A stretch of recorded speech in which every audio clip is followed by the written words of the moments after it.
Okay, in this video I'm going to show you how I created this isosceles triangle. This is the isosceles triangle I'm talking about. Okay, I can make the base bigger, smaller. I can make the height bigger and smaller. But basically it's an isosceles because the angles on the left and on the right are the same. And you can see the construction here. I've used 3 circles. In the last video we used 2, but now I need to use 3. Actually I could probably get away with just 2, but let's just see how we go. If you look at the construction carefully, what I'm doing is making 2 circles, clicking on A and B, we've done that before, locating C, we've done that before, but then also putting a point, a random point, up here. Okay, just placing a point on that line, which allows us to do this sort of thing, change the height. Okay, so let's try and do that. I'll open up a new window and we can have a look at that. So, alright, so you've got the link for geogebra.org/classic #geometry. Okay, so let's make ourselves an isosceles triangle. Click on the circle, very quickly do 1 circle, then another circle, just like we did before. Then locate our points here and here. Draw a line through CD. So line, make sure it's a line, not a segment, line. So from C to D. Then we want to place a point on this line. Okay, so if I click on here, I need to now make sure I put point on object, not point on object. And then I need to just select this object here, the line. Now I can actually drag that point up and down on that line now. You can see what I'm about to do. Well, you should be able to see that I'm going to link up these 3 points, A, B, and E, using polygon.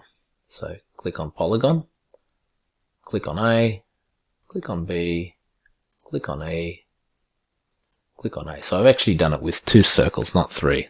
Less complicated. And if I want, I can eliminate all the construction lines by basically selecting this one, then holding Control,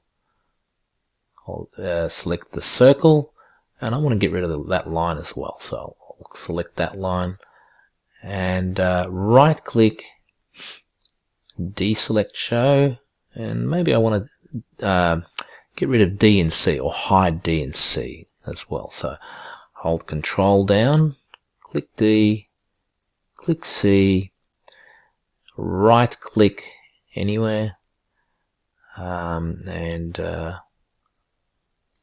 wonder what happened there. Why didn't that hide? Let's just go back.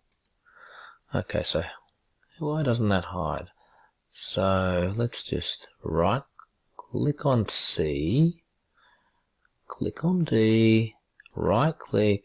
Oh, here we go. So it should work now. Click on that one.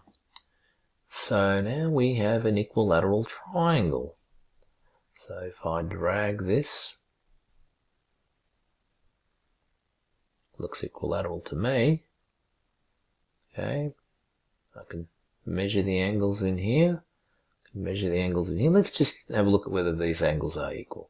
So click on there. So B, A, E, and from that point to that point to that point, that'll give us a small angle. Then E, B, A. Okay, so let's move these angles inside our polygon. Move that one inside, 75.62. That's 75.62. Looks to me like it's an equilateral. Okay. I can make it. Let's see if I can make it into a. Sorry, it's not an equilateral. It's an isosceles. Let's see if we can make it into an equilateral. I wonder if that's possible.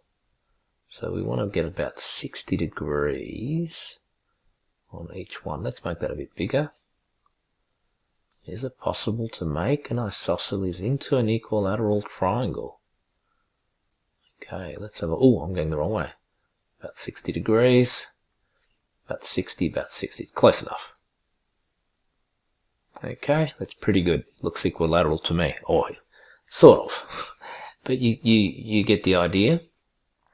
How you how you construct an isosceles triangle using 2 circles and a few more construction lines.